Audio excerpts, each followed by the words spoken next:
Halo sobat, apa kabar? Ketemu lagi di channel Naga. Di sini saya akan melanjutkan Prat Kalen Dongkua full spoiler. Tanpa lama-lama lagi kita tonton sampai habis. Xiao Yan merasa cukup terkejut karena klan Luo ini benar-benar mampu mengeluarkan inti monster binatang kalajengking naga racun langit sebagai imbalannya. Meskipun peringkat monster core ini satu peringkat lebih rendah dari yang dia butuhkan, bagaimanapun juga, itu adalah objek yang serupa, tidak peduli bagaimana orang mengatakannya. Efek akhirnya mungkin sedikit lebih buruk karena peringkatnya lebih rendah. Tapi paling tidak, jika mereka tidak dapat menemukan binatang kalajengking naga racun langit peringkat 7, benda ini akan menjadi rumput terakhir yang menyelamatkan nyawa. Setidaknya, dengan inti monster binatang kalajengking naga racun langit peringkat 6 sebagai cadangan, mereka tidak akan menemui jalan buntu jika mereka benar-benar mencapai tahap itu. Tatapan Xiao Yan bertukar pandang dengan dokter peri kecil. Dia mengangguk sedikit dan berkata, meskipun belum memenuhi persyaratan kami dapat menerima peringkat 6. Luo Cheng menghela nafas lega saat mendengar ini. Binatang kalajengking naga racun langit sangat langka dan inti monsternya bahkan lebih sulit ditemukan. Dia benar-benar tidak tahu siapa yang menjual monster core peringkat 6 ini ke klan Luo. Tetapi akhirnya menjadi koleksi mereka. Klan Luo mereka telah mendapatkan kesepakatan murah dengan bisa menggunakan monster core peringkat 6 untuk mendapatkan seorang ahli, dengan kekuatan yang mirip dengan leluhur, untuk membantu. Haha, semuanya, tolong ikuti aku. Dengan bantuan wanita muda ini, saya rasa wormhole dapat diperbaiki hari ini. Luo Cheng tersenyum saat dia berbicara. Dia segera menangkupkan kedua tangannya, berbalik, dan memimpin jalan di depan. Xiao Yan sedikit ragu sebelum mengikuti di belakangnya. Kelompok 4 orang Xiao Yan mengikuti di belakang Luo Cheng saat mereka menembus kota horizon yang sangat besar. Mungkin karena mereka baru pertama kali datang, tetapi Luo Cheng tidak mempercepat langkahnya. Sambil berjalan, dia memperkenalkan beberapa tokoh terkenal di Horizon City kepada kelompok Xiao Yan. Sikapnya yang terus terang dan banyak bicara ini membuatnya tampak seperti orang yang benar-benar berbeda dari orang yang pertama kali mereka temui.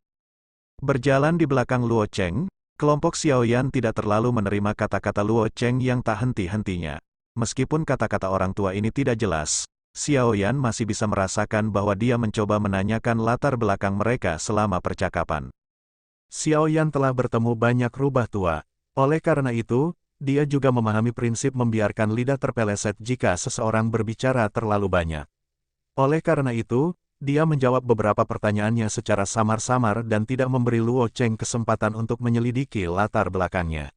Setelah beberapa percakapan seperti itu, Luo Cheng, yang gagal mendapatkan apapun, hanya bisa tertawa getir di dalam hatinya.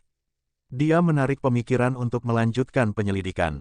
Beberapa dari mereka menghabiskan sekitar setengah jam melewati setengah kota horizon sebelum sebuah alun-alun batu hitam yang menempati ruang yang sangat luas muncul di pandangan Xiao Yan.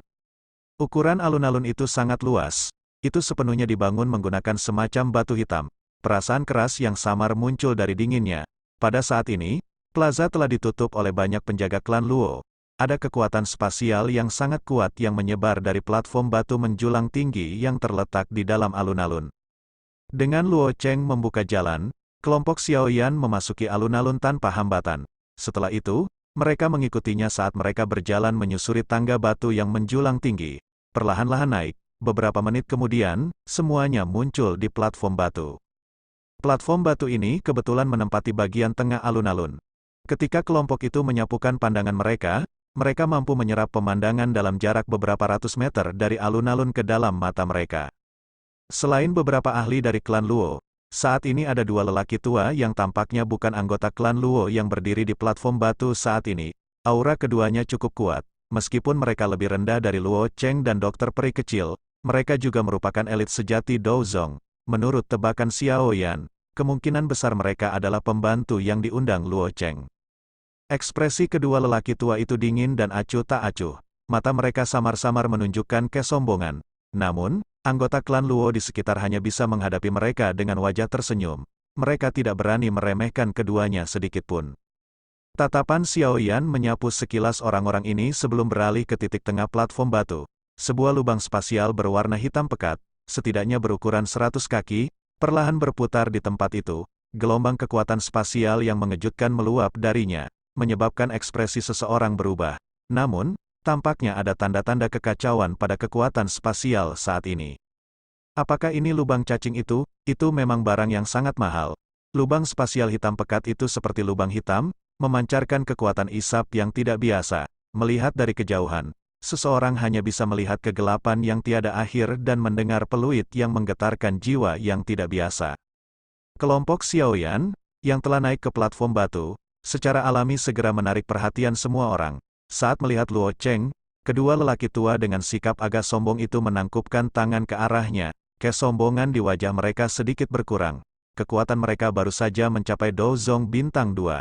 Ada kesenjangan besar jika dibandingkan dengan orang seperti Luo Cheng yang telah berada di kelas Dozong selama beberapa dekade. Haha, keduanya adalah Han Tua dan Si Tua. Mereka juga merupakan tokoh yang cukup terkenal dalam radius 1000 km dari Horizon City. Mereka juga diundang oleh saya yang dulu untuk membantu memperbaiki wormhole. Su Qian tersenyum sambil berjalan mendekat. Dia menunjuk kedua lelaki tua itu dan tersenyum ketika dia berbicara kepada Xiaoyan. Kalau begitu, terima kasih Pak Luo. Saya pribadi akan berkunjung dan berterima kasih jika saya kembali lagi di masa mendatang. Xiaoyan menangkupkan tangannya pada Luo Cheng. Dia berhenti ragu-ragu dan melambaikan tangannya pada Ziyan dan Xinlan. Setelah itu, keempat orang itu berhenti di luar wormhole sebelum akhirnya masuk ke dalamnya pada saat yang sama. Keempat sosok itu langsung menghilang saat mereka melangkah ke wormhole pada saat yang bersamaan. Cahaya perak perlahan menyebar sebelum berkedip ke ruang hitam pekat. Luo Cheng mendecakkan mulutnya saat dia melihat keempat sosok itu menghilang. Dia menghela nafas. Aku ingin tahu dari faksi mana orang-orang ini berasal. Sepertinya aku belum pernah mendengar tentang elit muda Dozong dalam radius 1000 km. Mungkinkah mereka orang-orang dari dataran tengah? Luo Cheng sedikit mengernyit ketika kata-katanya mencapai akhir. Dia segera menghela nafas lagi sebelum berbalik dan menuruni tangga batu. Semua orang buru-buru mengikuti di belakangnya. Hanya beberapa penjaga yang tetap ditempatkan di tempat ini. Platform batu juga menjadi sunyi setelah semua orang berpencar. Hanya wormhole yang sangat besar itu yang memancarkan cahaya perak terang dengan kecepatan tetap, terhubung dengan bagian menarik dari